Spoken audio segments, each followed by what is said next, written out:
2008년 성탄절을 준비하면서 룻기를 공부하고자 합니다. 예수님의 탄생이 어려운 시대, 어두운 시대에 하나님의 사랑으로 비롯되었듯이 룻기도 그렇게 시작합니다. 우리가 룻기를 공부할 때 비참하고 어두운 시대에 그 상황을 반전시켜 나가는 하나님의 사랑을 보게 될 것입니다. 그 하나님의 사랑이 우리와 함께하기를 기도합니다. 본문은 나오미가 이방 땅 모압에서 이제 베들레헴 고향 땅으로 돌아오게 되기까지 일어난 일들입니다. 겉으로 나타난 상황은 비참합니다. 그러나 거기에는 나오미와 룻의 아름다운 사랑이 있습니다. 그들의 신앙이 있습니다.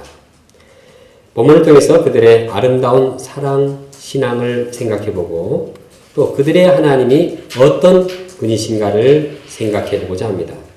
그리하여 나오미 하나님, 룻의 하나님이 우리 각자의 하나님이 되기를 간절히 기도합니다.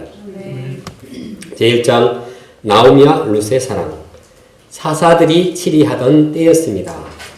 사사들이 치리할 때 나라는 분열되었고 이방 나라의 침공을 받았습니다. 당시 미디안 족속이 침략해서 이스라엘의 모든 것을 다 약탈해 갔습니다. 사회 질서는 깨지고 식량 문제는 심각했습니다. 이방의 우상들이 들어오고 우상을 숭배하게 되었습니다. 전쟁과 살인, 음행과 또 강간이 난무했습니다. 참으로 암흑과 혼란의 시대였습니다. 설상가상으로 그 땅에 흉년이 들었습니다. 그래서 유다 벨렘에 사는 엘레멜렉이라는 사람이 생계를 유지하기 위해서 모압 땅, 이방 땅에 피하여 갔습니다. 그는 목숨을 부지하기 위해서 모압 땅으로 피했지만 오히려 거기에서 죽게 되었습니다. 그리고 그의 아내는 나오미는 과부가 되었습니다. 나오미의 두 아들이 장성해서 모압 여인과 결혼을 했습니다. 그러나 나오미가 모압에 온 지 10년이 되었을 때 말로 형언할 수 없는 시련이 닥치게 되었습니다. 그것은 두 아들이 다 죽은 것입니다. 남편도 죽고 두 아들도 모두 죽었습니다. 유다에서 함께 떠났던 두 아들과 남편이 모두 죽고 나오미만 땡그러니 홀로 남게 되었습니다. 가정에 남자가 있어야지 대를 이을 테인데 남자가 없으니 그 가정은 대가 끊기는 안타까운 상황에 처했습니다. 당시 가정에 남자가 없으면 생계가 어려웠습니다. 그런 상황에 그들은 가난할 수밖에 없었습니다. 그런데 5절에 보면 룻기 저자는 그 가정에 나오미 혼자 남은 것을 명시하고 있습니다. 이방 땅에서 남편과 두 아들을 다 잃어버리고 홀로 한 여인만이 남아 있었습니다. 죽음의 찬바람을 맞고 가난과 외로움 가운데 남아있는 한 과부.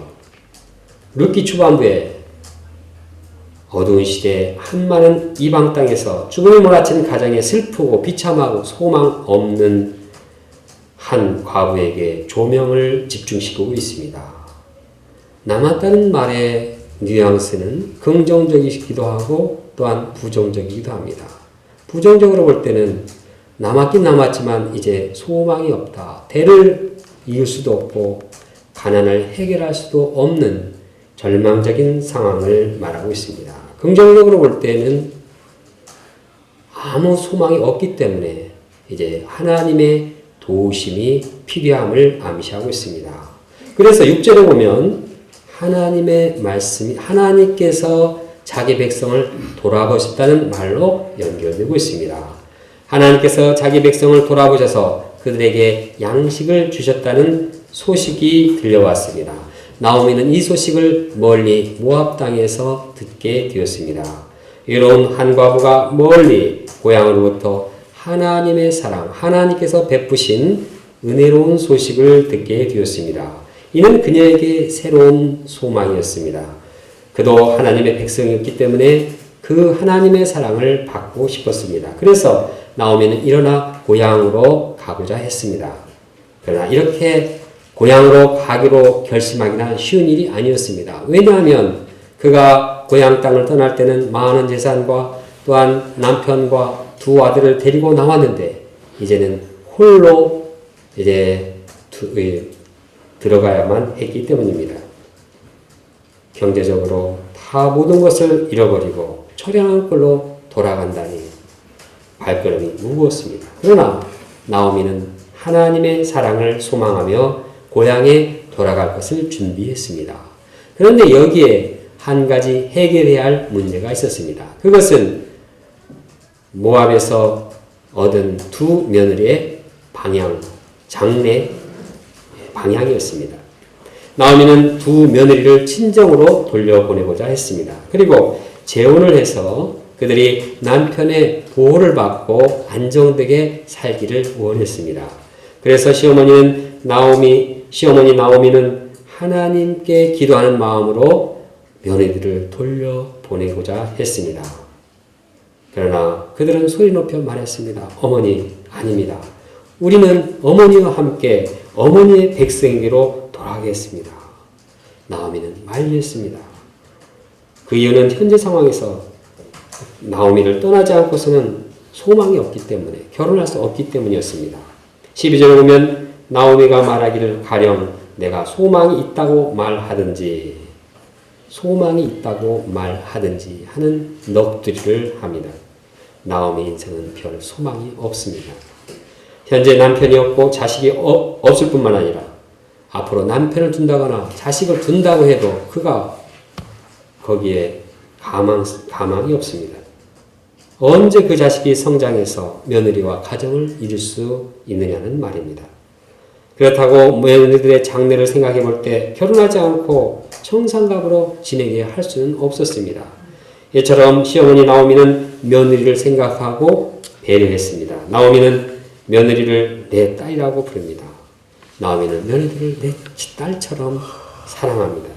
나오미는 내 딸과 같은 그 며느리들을 고생하게 하고 싶지 않았습니다. 며느리들을 청산갑으로 고생시킬 수 없었습니다. 이것이 그들을 친정으로 돌려보내는 시어머니 나오미의 사랑이었습니다.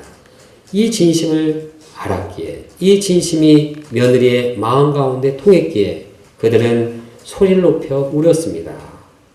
그렇게 울다가 큰 며느리 오르바가 시어머니에게 이별의 키스를 했습니다. 그는 마음이 아프지만 시어머니를 떠나야 했습니다. 그렇다고 해서 어느 누구도 이 오르바에 대해서 욕하지 않습니다. 그러나 룻은 시어머니를 붙쫓았습니다. 붙쫓았다는 것은 찰떡처럼 꼭 붙들었다는 것입니다. 룻은 어떤 일이 있어도 시어머니와 헤어지지 않겠다고 합니다. 이때 나오미는 룻을 다시 말미합니다. 내 동서는 그의 백성과 그의 신들에게 같지 않았니? 너도 내 동서처럼 돌아가라. 그러나 룻의 결심은 분명합니다. 16절, 17절을 생각하면서 함께 읽어보겠습니다.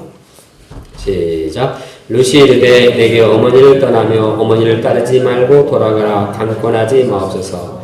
어머니께서 가시는 곳에 나도 가고 어머니께서 머무는 곳에서 나도 머물겠나이다. 어머니의 백성이 나의 백성이 되고 어머니 하나님이 나의 하나님이 되시리니 어머니께서 죽으시는 곳에서 나도 죽어 거기에 묻힐 것이라. 만일 내가 죽은 이후에 어머니를 떠나면 여호와께서 내게 벌을 내리시고 더 내리시기를 원하나이다 하느니라.